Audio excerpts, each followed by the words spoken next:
عروہ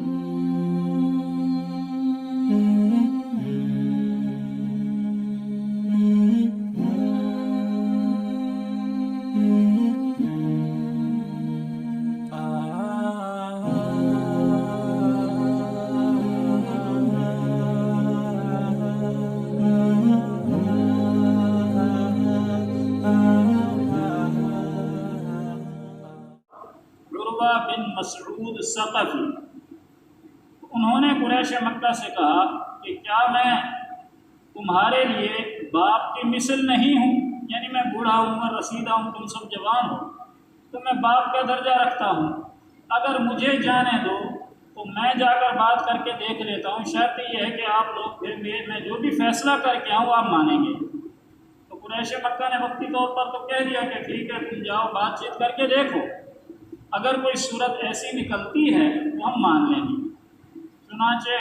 عروہ بن مسعود ثقفی آئے آپ صلی اللہ علیہ وسلم کے پاس، آپ کی خدمت میں۔ اب یہ سارے مذاکرات،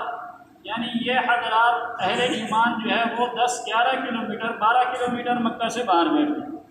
اور سرداران قریش مکہ، مشرکین مکہ وہ مکہ میں بیٹھے، تو یہ گفت و شنید کا سلسلہ آپس میں ہو رہا ہے۔ ادھر سے آدمی آتا ہے، ادھر گفتگو ہوتی ہے، پھر واپس جاتا ہے، پھر دوسرا آدمی آتا ہے، پھر جاتا ہے، 1 دن لگا ہو، 2 دن لگے ہوں، 3 دن لگے ہوں، اللہ عالم کتنے دن لگے ہوں گے۔ خیر عروہ بن مسعود آئے اور آ کر آپ صلی اللہ علیہ وسلم سے بات چیت شروع کی۔ پہلے تو روب رکھنا چاہا اور تھوڑا کڑی دھمکی کا لہجہ اختیار کیا، اور آپ صلی اللہ علیہ وسلم سے کہنے لگے کہ آپ کے ساتھ یہ میں دیکھ رہا ہوں، یہ صحابہ کے بارے میں بڑا گستاخی والا جملہ بولا، یہ تو چھوٹی قوموں کے لوگ ہیں آپ کے ساتھ، اگر مشکل پیش آئی تو یہ تو آپ کو چھوڑ کر بھاگ جائیں گے۔ حضرت صدیق اکبر رضی اللہ تعالیٰ عنہ ساتھ کھڑے، انہیں غصہ آ گیا، تو انہوں نے کہا کہ بھائی ایسی بات نہیں ہے، تمہارا کیا خیال ہے کہ ہم لوگ چھوڑ جائیں گے آپ صلی اللہ علیہ وسلم؟ یہاں تو گردنیں کٹ سکتی ہیں، آپ کا ساتھ نہیں چھوڑا جا سکتا۔ آپ کی غلامی ایک دفعہ اختیار کر لی تو پھر آپ کی غلامی سے ہم الگ نہیں ہو سکتے، تمہاری بھول ہے۔ اب عروہ بن مسعود نے جب دیکھا کہ ان کے تو جذبات بڑے ہائی ہیں، اب وہ منت سماجت پہ آ گئے اور آپ کی داڑھی مبارک کو ہاتھ لگانے لگے، جیسے آدمی لجاجت سے ہاتھ لگاتا ہے، منت کرتا ہے، تو یہ داڑھی مبارک کو ہاتھ لگانا عروہ بن مسعود کا یہ بھی صحابہ سے برداشت نہیں ہوا۔ ایک مشرک ہے، کافر ہے، ہمارے آقا کریم صلی اللہ علیہ وسلم کی داڑھی مبارک کو ہاتھ لگا رہا ہے، اس لیے آپ صلی اللہ علیہ وسلم کے دائیں بائیں جو پہرے دار کھڑے تھے، یوں سمجھ لیں باڈی گارڈ کھڑے تھے، ان میں سے ایک نے اپنی تلوار کا سرہ عروہ بن مسعود کے مونڈھے کو مارا اور کہا ہوں، مطلب پیچھے کر، کوئی لفظ ادا نہیں کیا تاکہ عروہ پہچان نہ لے، اس لیے کہ وہ عروہ بن مسعود کا بھتیجا تھا سکا، حضرت مغیرہ بن شعبہ رضی اللہ تعالیٰ۔ تو حضرت مغیرہ بن شعبہ نے تلوار کا دستہ مارا کہ دوبارہ داڑھی کو ہاتھ نہیں لگانا تو نے۔ بڑا حیران ہوا عروہ بن مسعود، اتنا ادب، اتنا احترام، اتنی محبت کہ میرا ہاتھ لگانا بھی انہیں پسند نہیں ہے۔ تو چونکہ مغیرہ بن شعبہ نے چہرہ لپیٹا ہوا تھا، فوت تھا، ہتھیار سجائے ہوئے تھے، تو پہچان نہیں پایا چچا کہ کون ہے، تو حیرانگی سے پوچھا بھئی یہ ہے کون جس کو اتنا جذبہ آ رہا ہے؟ تو حضرت ابوبکر صدیق رضی اللہ عنہ نے فرمایا کہ یہ تمہارا بھتیجا ہے، سگا بھتیجا مغیرہ بن شعبہ ہے۔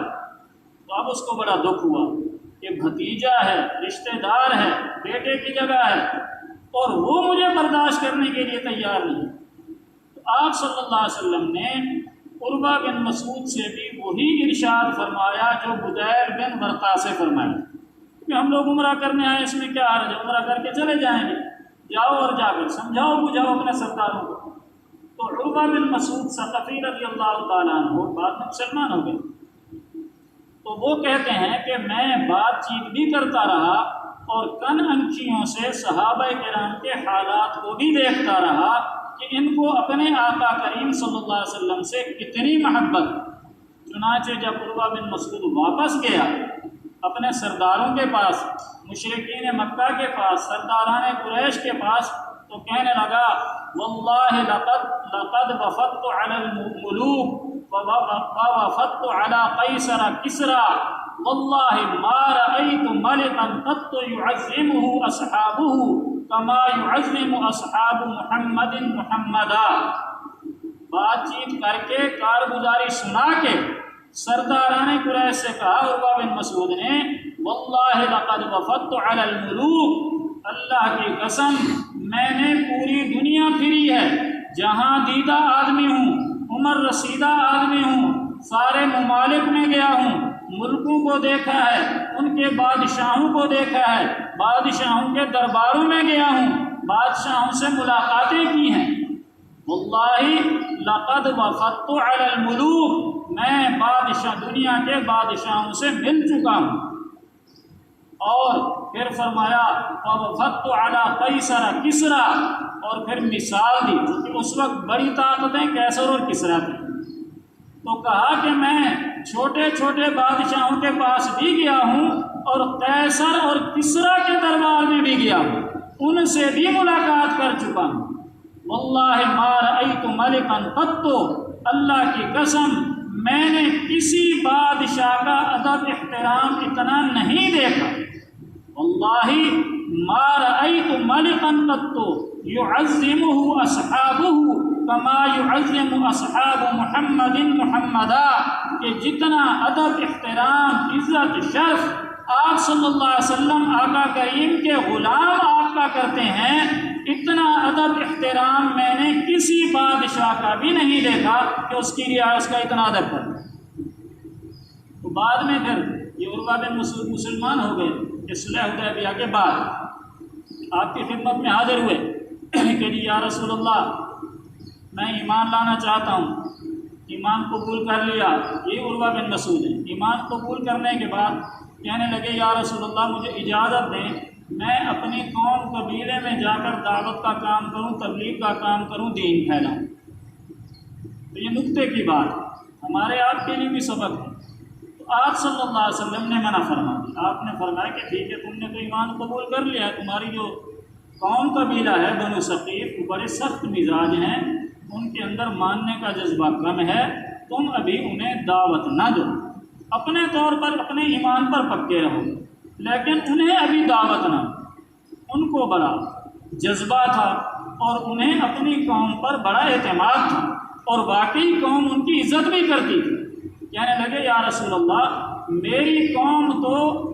میری اتنی عزت کرتی ہے کہ آپ تصور نہیں کر سکتے، بڑی عزت کرتی ہے، بڑا ادب کرتی ہے، بڑا احترام کرتی ہے، لوگ میرے آگے پیچھے پیچھے جاتے ہیں،